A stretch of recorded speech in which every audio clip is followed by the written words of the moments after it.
So, oh hey guys, so we finally have legend cars we did today at Irwandale Speedway.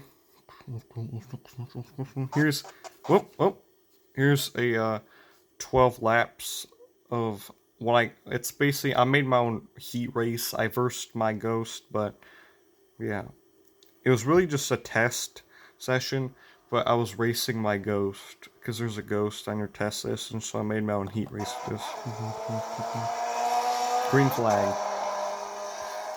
I warmed the tires pretty good because they were handling pretty good. Wasn't too loose or too tight. We drove it right in the middle.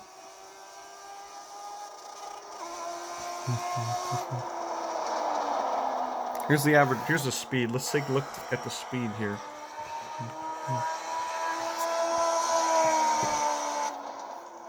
So take a look at the speed. Our average is in like, we don't have a top, so we didn't get up to 100 yet.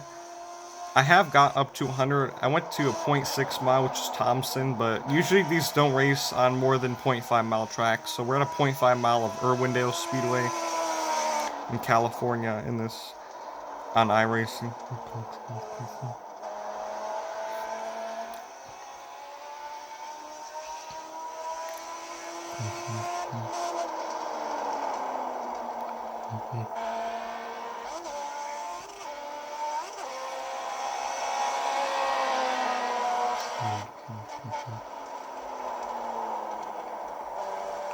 See, why these legends are hard to drive, I can already see in real life, though I haven't drove one in real life. Look at the shocks. Okay, let's pause this. When we do this. When they show on the entrance.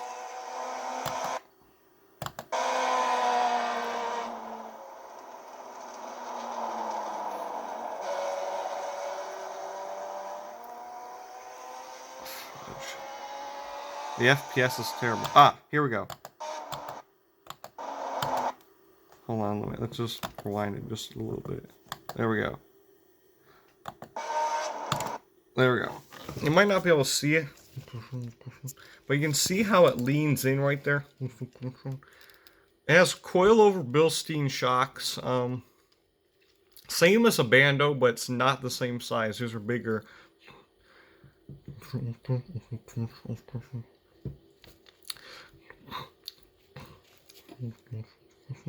So it's different shocks. It's same shocks made by Bilstein, which are made in Germany.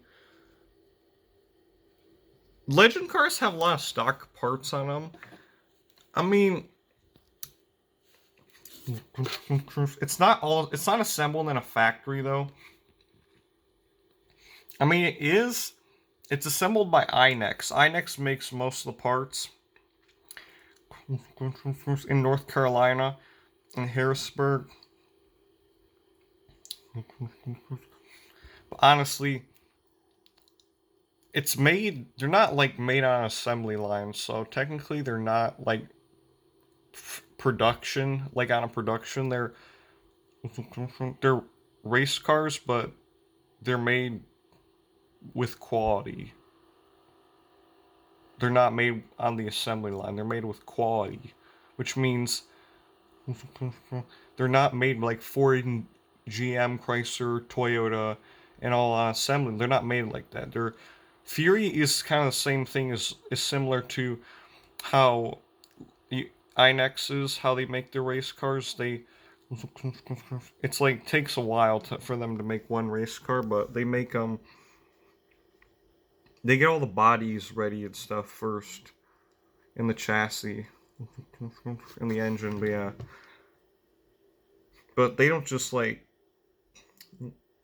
They dyno the engines before. Actually, they dyno the engines before they put them in the race cars. But it's not all race cars. Most race cars you build yourself, or stock cars. More stock cars you build yourself, but legend cars.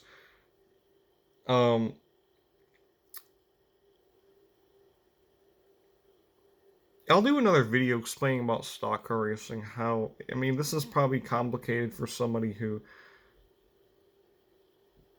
isn't a fan, or I'm just saying who watches this video, but you either can buy it used on Racing Junk. They sell oval track cars. They sell oval track cars. Racing Junk is commonly used for drag racing stuff, but they have oval. They actually were invented for drag racing only, but then they expanded to oval track racing too. So they have the largest selection of oval track and drag racing stuff. Mostly mostly drag racing, but they have some oval track racing too. Asphalt oval, dirt oval, and drag strips. But yeah. They have asphalt oval and dirt oval. Most today, RacingJunk.com mostly has a lot of old track race cars that outnumber everything. So yeah. So go to Racing Junk. I mean, I don't know. I mean, I support them kind of, but like, just basically go. You don't have to go on Racing Junk to buy a used oval track car.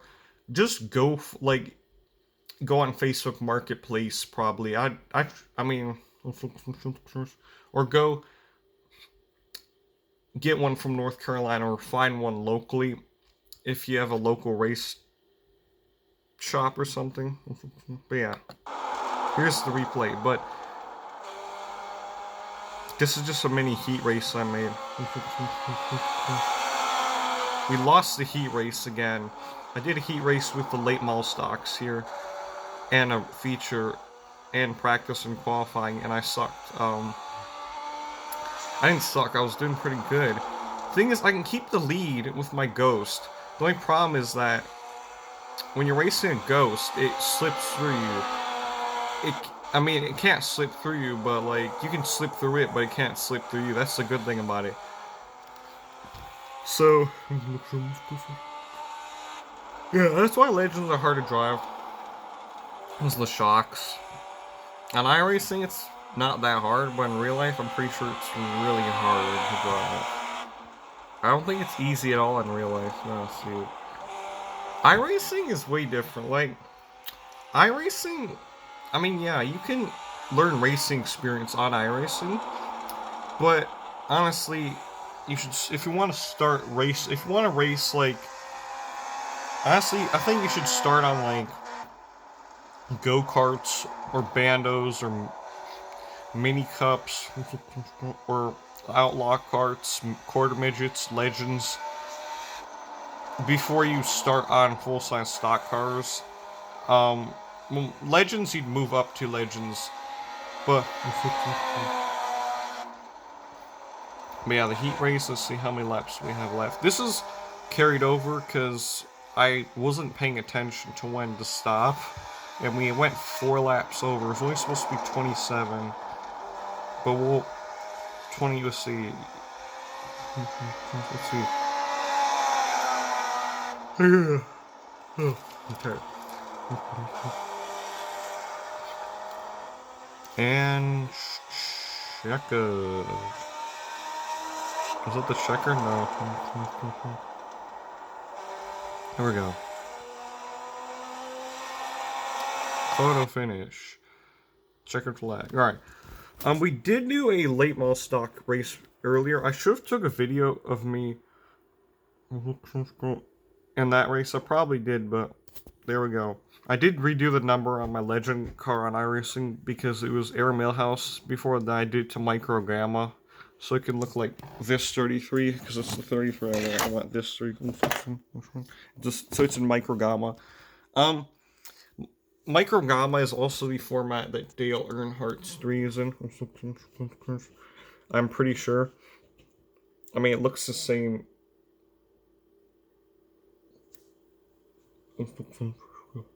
I mean, it's really hard to say if it's his in Micro Gamma or.